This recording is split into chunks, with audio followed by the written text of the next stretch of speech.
కేసీఆర్ తో ఛాలెంజ్ చేసి తన పంతాన్ని దాదాపు నెగ్గించుకున్నారు పొంగిలేటి శ్రీనివాసరెడ్డి. బీఆర్ఎస్ పార్టీని వీడి బయటికి వచ్చిన తర్వాత కాంగ్రెస్ లో చేరిన పొంగిలేటి ఉమ్మడి ఖమ్మం జిల్లా నుంచి బీఆర్ఎస్ తరపున ఎవరిని అసెంబ్లీ మెట్లు ఎక్కబోనివ్వమని శపథం చేశారు.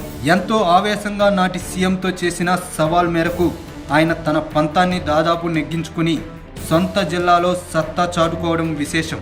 ఉమ్మడి ఖమ్మం జిల్లాలోని 10 నియోజకవర్గాల్లో పోటీ చేసే ఏ ఒక్క బీఆర్ఎస్ అభ్యర్థిని అసెంబ్లీ గేటు కూడా తాకనివ్వనన్నారు. ఈ జిల్లాలో 10కి 10 స్థానాలు కాంగ్రెస్ పార్టీ కైవసం చేసుకుంటుందని తాజా మాజీ ముఖ్యమంత్రి కేసీఆర్తో ఖమ్మం మాజీ ఎంపీ ప్రస్తుత పాలేరు ఎమ్మెల్యే పొంగిలేటి శ్రీనివాసరెడ్డి చేసిన ఛాలెంజ్ తన శబదాన్ని దాదాపు నెగ్గించుకున్న పొంగిలేటి తన సెల్ఫ్ ఇమేజ్ పెంచుకోవడమే కాక కాంగ్రెస్ బలం పెరగడంతో కీలక భూమిక పోషించడం గమనార్హం. ఒక బడా కాంట్రాక్టర్గా మాత్రమే కొందరికి పరిచయం ఉన్న పొంగిలేటి శ్రీనివాసరెడ్డి 2014 ఎన్నికలకు ఏడాది ముందు రాజకీయ అరంగేటం చేశారు. 2014 ఎన్నికల్లో వైసీపీ తరపున ఖమ్మం ఎంపీగా పోటీ చేసిన ఆయన ఆ ఎన్నికల్లో ఘన విజయం సాధించారు. తెలంగాణ ఉద్యమం తర్వాత కొత్తగా ఏర్పడిన ప్రత్యేక రాష్ట్రంలోనూ అప్పట్లో ఆయన వైసీపీ ఎంపీగా గెలుపొందడం విశేషం. ఆ ఎన్నికల్లో బీఆర్ఎస్ ప్రభుత్వం అధికారంలోకి రావడం నాటి రాజకీయ సమీకరణాల రీత్యా పొంగిలేటి గులాబీ తీర్థం పుచ్చుకున్నారు. అయితే 2019 ఎన్నికల్లో బీఆర్ఎస్ అధినేత కేసీఆర్ ఖమ్మం ఎంపీ టికెట్ పొంగిలేటికి ఇవ్వకుండా నామా నాగేశ్వరరావుకి ఇచ్చారు. అయినప్పటికీ నామా విజయం కోసం పొంగిలేటి పాటుపడ్డారు. ఆ క్రమంలో తనకు పార్టీలో న్యాయం జరుగుతుందని, ఎమ్మెల్సీ లేదా రాజ్యసభ సభ్యత్వం ఇస్తారని అనుకున్నారు. కానీ కొన్నేళ్ల పాటు సహనం వహించిన పొంగిలేటి ఆ తర్వాత నెలకొన్న పరిస్థితుల దృష్ట్యా బీఆర్ఎస్ పార్టీని వీడారు.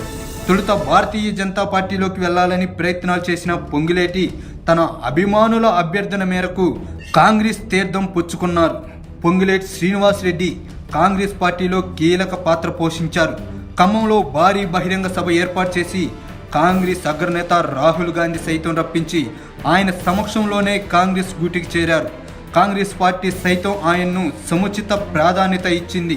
ఎన్నికలు సమీపించిన సమయంలో అధికారంలో ఉన్న బీఆర్ఎస్ పార్టీపై విమర్శల బాణాలు ఎక్కుపెట్టిన శ్రీనివాసరెడ్డి ఉమ్మడి ఖమ్మం జిల్లాను ఛాలెంజింగ్గా తీసుకున్నారు. 2023 ఎన్నికల్లో ఖమ్మం జిల్లాలోని 10 నియోజకవర్గాల్లో ఏ ఒక్క బీఆర్ఎస్ అభ్యర్థిని కూడా అసెంబ్లీ గేటు దాకనివ్వనని సీఎం కేసీఆర్తో సవాల్ చేశారు. ఆ తర్వాత ప్రచార క్రమంలో ఖమ్మం వచ్చిన కేసీఆర్ సైతం పొంగిలేటి శ్రీనివాసరెడ్డి అస్త్రంగా పరోక్షంగా బాణాలు సంధించారు. ఉమ్మడి ఖమ్మం జిల్లాలోని 10కి 10 స్థానాల్లో కాంగ్రెస్ అభ్యర్థులను గెలిపించి తీరుతానని శపథం చేసిన శ్రీనివాసరెడ్డి ఆ మేరకు తీవ్ర స్థాయిలో శ్రమించారు. ఎన్నికల వేళ జిల్లాలోని అన్ని నియోజకవర్గాలను చుట్టి వస్తూ అభ్యర్థుల గెలుపు కోసం కృషి చేశారు. ఆయన తర్వాత పార్టీలో చేరిన సీనియర్ నేత తుమ్మల నాగేశ్వరరావును కలుపుకుని వెళ్తూ సిఎల్పి నేత బట్టి విక్రమార్క సహకారంతో అన్ని నియోజకవర్గాల్లో పార్టీ పటిష్టానికి ప్రయత్నాలు చేశారు.